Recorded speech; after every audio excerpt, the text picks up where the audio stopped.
Hello friends, welcome to દ્રષ્ટિસ kitchen. આજે હું તમારી જોડે પનીર લબાબદારની રેસીપી શેર કરીશ.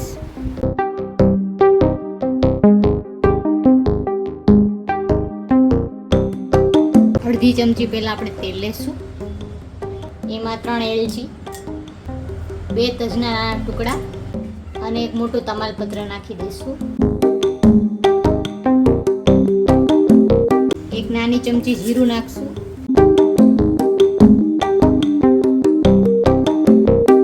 સૂકા મસાલા સતળાઈ જાય પછી આપણે એમાં ડુંગળી નાખશું. અમે 2 મીડિયમ સાઇઝની ડુંગળી લીધી છે.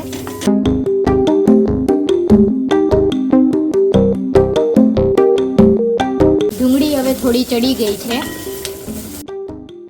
આમાં આપણે આદુ ને લસણ, 10 થી 12 કાજુ, એક મોટી ચમચી મગજરીના બી,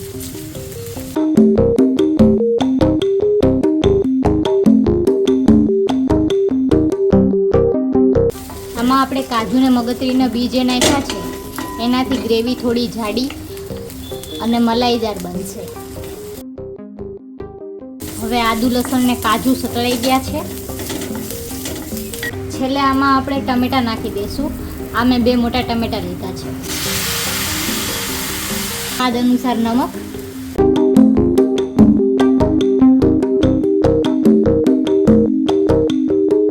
અડધી ચમચી જેવી હળદર,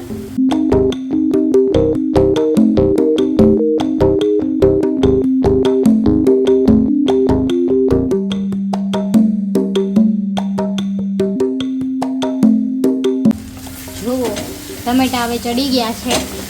આમાં આપણે અડધા ગ્લાસ જેવું પાણી નાખીને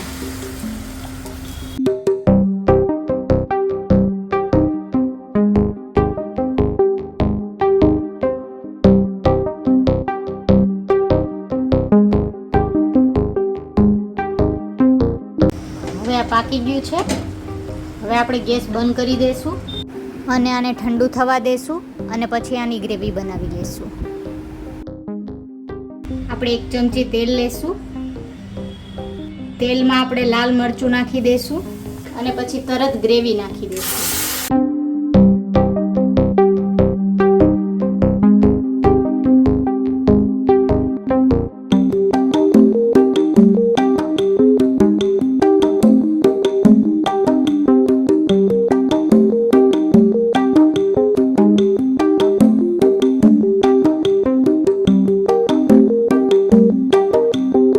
ગ્રેવી ચડી ગઈ છે.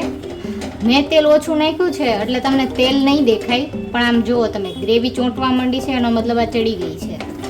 જો તેલ વધારે નાખ્યું હોય તો તેલ છૂટું પડે ત્યાં સુધી તમારે ગ્રેવી પકાવવાની છે. આમાં આપણે થોડું ધાણા જીરું અને થોડી કસૂરી મેથી નાખીને મિક્સ કરી લઈશું.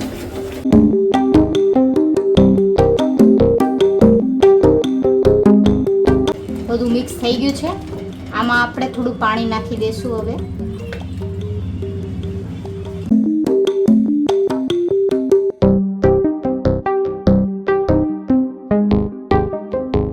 આમાં આપણે પનીર નાખી દઈશું.